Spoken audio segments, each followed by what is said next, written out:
Guys अस्सलामु आलैकुम। আজকে আমি চিংড়ি মাছ দিয়ে মৌসিম ভর্তা করব। কিভাবে ভর্তা করব সেটা তোমাদের সাথে শেয়ার করব। প্রথমে ভালো করে ধুয়ে মৌসিম কেটে নিয়েছি। এর ভিতর এখন আমি কি মশলা দেব সেটা দেখাবো। এখানে আমি কোয়া করে পেঁয়াজ কুচি, রসুন কুচি এবং ধনেপাতা কুচি নিয়েছি। তার সাথে 3 পিস কাঁচামরিচ নিয়েছি। এটা আমি স্বাদের জন্য নিয়েছি। আপনারা চাইলেও দিতে পারেন, তাহলে স্বাদটা একটু বেড়ে যাবে। এর ভিতর আমি চিংড়ি মাছ দিয়ে দেব। এটা নদীর টাটকা চিংড়ি। এই চিংড়ি মাছ দিয়ে মৌসিম ভর্তা করলে খাবারটা খুবই সুস্বাদু হয়ে থাকে। এখন আমি একটা কড়াইতে পানি দিয়ে নিয়েছি। এটাকে এই পানির ভিতর আমি মৌসিমটা সিদ্ধ করার জন্য দিয়ে দেব। এটা এখন ভালোভাবে সিদ্ধ করে নেব। সিদ্ধ হয়ে গেলে তারপর ভর্তাটা বেটে নেব শিলপাটায়। এর ভিতর আমি পরিমাণ মতো শুকনো মরিচ দিয়ে দেব। যে যেরকম ঝাল খেতে পছন্দ করেন সে সেরকম ঝাল দেবেন। আমি একটু ঝাল বেশি খাই, এই জন্য আমি একটু ঝাল বাড়িয়ে দিলাম। দেখেন গাইস, মৌসিমটাকে ভালোভাবে সিদ্ধ করে নিতে হবে। এখন এটা সিদ্ধ হয় না, এটাকে 5 মিনিট ভালোভাবে সিদ্ধ করে নিতে হবে। আজকে মৌসিম চিংড়ি মাছ দিয়ে ভর্তা করব। এর সাথে রয়েছে গরম গরম ভাত। এই গরম ভাতের সাথে মৌসিম খেতে দারুণ হবে। আমি এখন ফ্রাই প্যান নিয়ে নিয়েছি। এর ভিতর পরিমাণ মতো তেল দিয়ে দেব। এটা ভালো করে গরম হয়ে গেলে এর ভিতর কেটে রাখা রসুন কুচি, পেঁয়াজ কুচি আর কাঁচামরিচ এটা দিয়ে দেব। এই যে দেখেন, এর ভিতর আমি তেল গরম হয়েছে তাই কেটে রাখা পেঁয়াজ কুচি, রসুন কুচি, মরিচ এটা দিয়ে দিলাম। এটাকে ভালো করে নাড়াচাড়া করে নিতে হবে।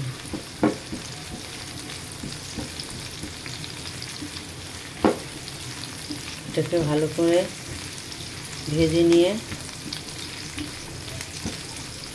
নিতে হবে।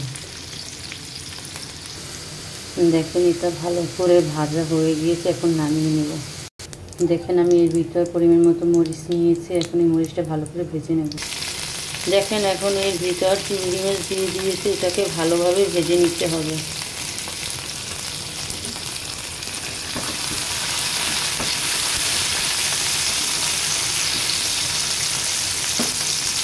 ভয় পাই।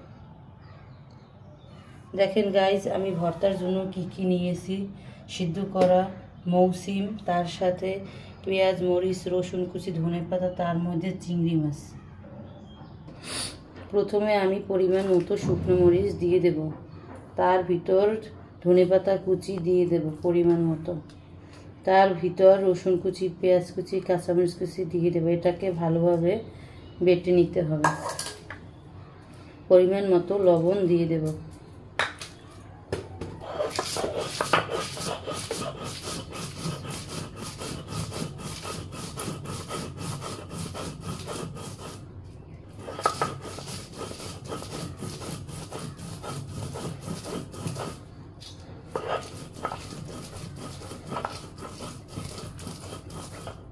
শিলপাটায় ভালোভাবে বেটে নিতে হবে।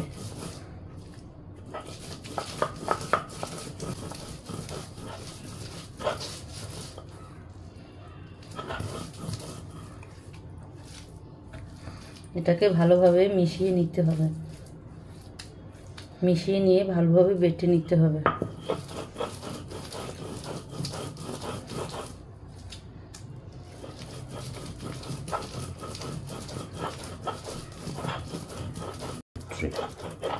এটাকে ভালো করে মিহিন করে বেটে নিয়েছি। এর ভিতর এখন চিংড়ি মাছ দিয়ে দেব। চিংড়ি মাছ ভালো করে বেটে নেব। বেটে নেওয়ার পর এর সাথে মৌসিম দিয়ে দেব।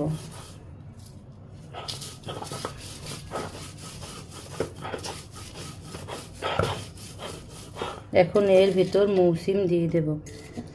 মৌসিমটাকে ভালোভাবে বেটে নিতে হবে।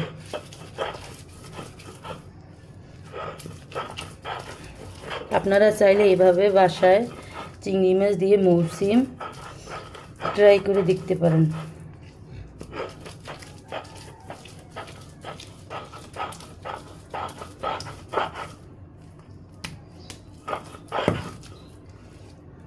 এখন এটাকে ভালোভাবে মিশিয়ে নিতে হবে।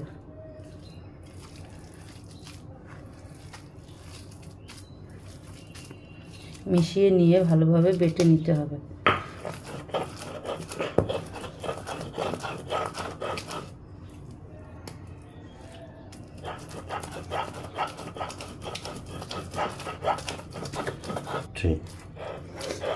ভালো করে শিলপাটায় বাটা ভর্তা মৌসিম দিয়ে চিংড়ি মাছ আমার হয়ে গিয়েছে।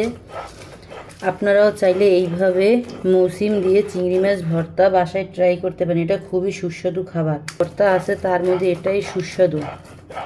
এটা আপনার বাসায় ট্রাই করে দেখতে পারেন। রেডি 1 2 3।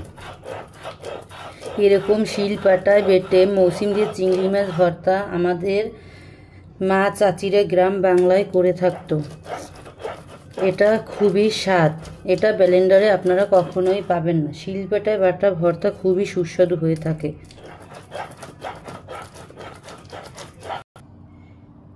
দেখেন গাইস, আমার মৌসিম চিংড়ি মাছ দিয়ে ভর্তা হয়ে গিয়েছে। আপনারাও বাসায় এইভাবে ট্রাই করে দেখতে পারেন। আপনারা আমার সাথে লাইক দিয়ে শেয়ার করে পাশেই থাকবেন। ভর্তাটা কেমন হয়েছে কমেন্টে জানাবেন। এখানেই শেষ করছি। আসসালামু আলাইকুম।